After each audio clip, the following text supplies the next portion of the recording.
ayat tasliyah ini tuan, ayat penawar jiwa. Itu yang saya maksudkan. Ayat apa dia? Ayat penawar jiwa. Dalam bahasa Arab kita namakan ayat tasliyah. Okay. Sememang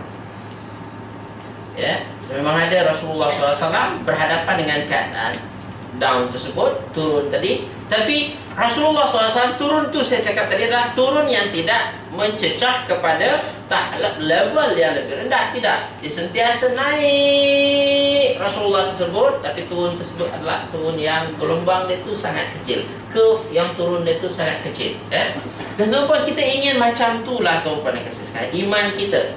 Dikala kita turun tuan-tuan, kita ada sesuatu yang mengingatkan kita. Dikala kita tuan-tuan bersedih tuan-tuan, ada sesuatu yang melipur lara kita. Hilanglah kesedihan kita tadi itu. Dan tuan-tuan yang kasih sekalian, berharap dengan manusia tu. Biasa kita pada, kalau angka baiknya, kalau balik rumah aku sedih ni, suami aku boleh belai aku, konon. Balik rumah dah sedih ni tuan-tuan. Pas sampai rumah tuan-tuan, dia tak kisah tengok bola. Lagi balik rumah lagi sedih tuan. Masuk bilik tuan-tuan menangis kerana suami tengok bola tuan, tuntang-tuntang, dia tak dengar aku nangis.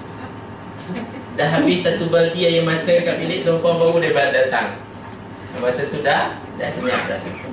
Dia dah senyap tuan, lepas tu tidur. Lepas tu dia pun tidur tu. Esok pagi dah tak apalah. Kita sendiri je lah yang rasa. Macam pernah je Pak. So tuan-tuan dikasih sekalian, seperti itulah tuan-tuan. Kalau kita berharap kepada manusia tu, ingat yang saya kata tadi, bahawasanya harapan kita kena gantungkan kepada Allah Subhanahu Wa Taala. Selagi kita bergantung kepada manusia tuan-tuan, kita tak akan ada rasa bahagia yang komplit ni tadi tu. Kebahagiaan kita akan sentiasa bergantung kepada orang, mood orang.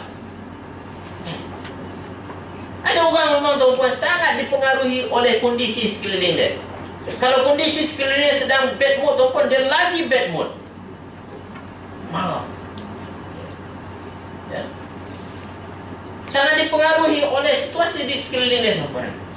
Tidak mampu menjadi, seharusnya apa tuan-tuan, ketika orang bad mood tu, dia menjadi seorang yang akan menjadi memperbaiki mood tadi itu jadi lebih baik.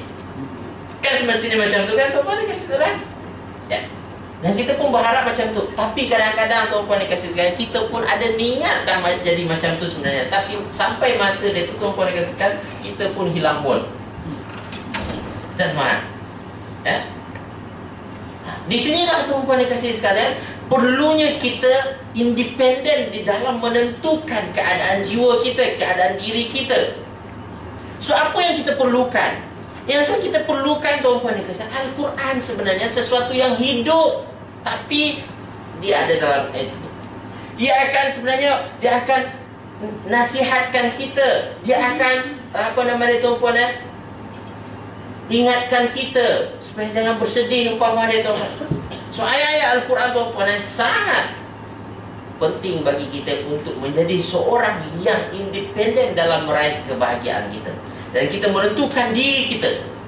Oleh itu tuan-puan yang kasih sekalian, kita diminta oleh Allah Subhanahu Wa Taala dalam surah Al-Anfal secara tidak langsung, walaupun ayatnya ayat berita, tetapi sebenarnya ia merupakan satu penjelasan yang perlu kita faham dengan baik.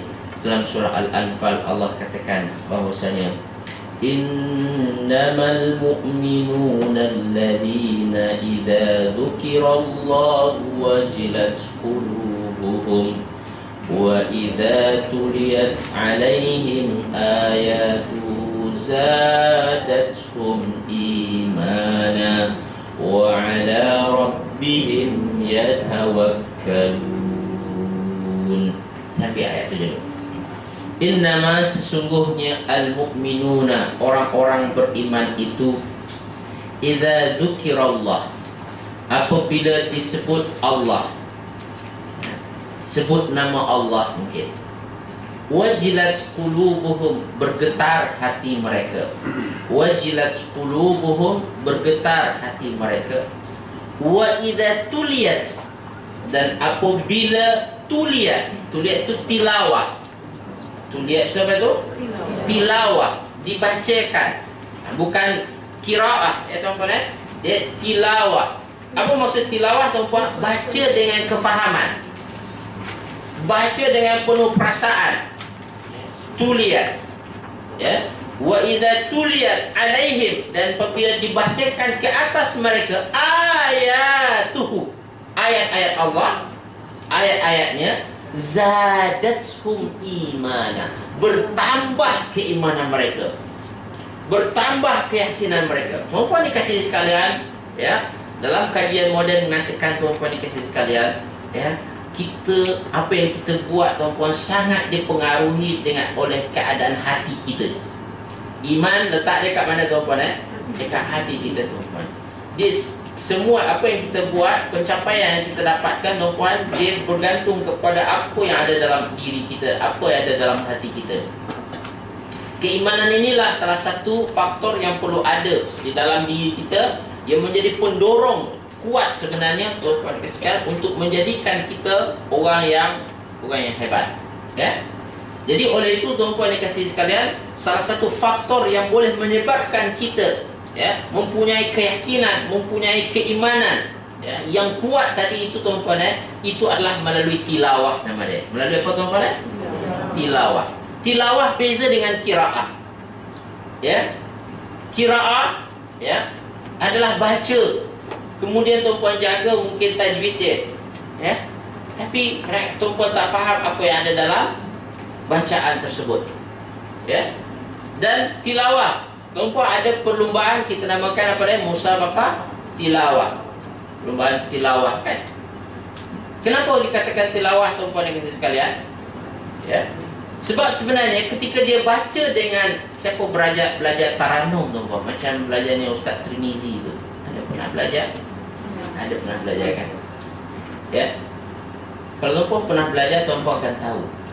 Sebenarnya irama-irama nama dia. Ada bayati, ada sabah nama dia. Hijaz. Ada peringkat-peringkat irama tersebut, tuan-puan.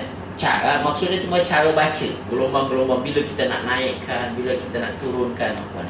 Sebenarnya, tuan-puan yang kasih sekalian, itu bergantung kepada apa sebenarnya? Sangat bergantung kepada faham. Ya. Maka seorang qari yang bagus, tuan-puan, seorang pembaca Quran yang bagus, dia bagaimana, tuan-puan? Ketika dia baca tersebut, dia faham, maka dia angkat. Pada waktu bila dia pitching, dia naik itu macam mana? Pada sampai memang ayat yang perlu kepada penekanan tadi tu, maka dia naikkan, tuan-puan. Itu baru best. Kita ada cuba juga, tuan-puan. Masalah kita angkat tempat yang tak diangkat. Apa pasal nak angkat kat sana? Rasa nak angkat ke? Bukan kerana tahu makna. Jadi tilawah sebenarnya adalah sangat bergantung kepada faham makna juga. So oleh itu Allah kata, apakah yang boleh menambah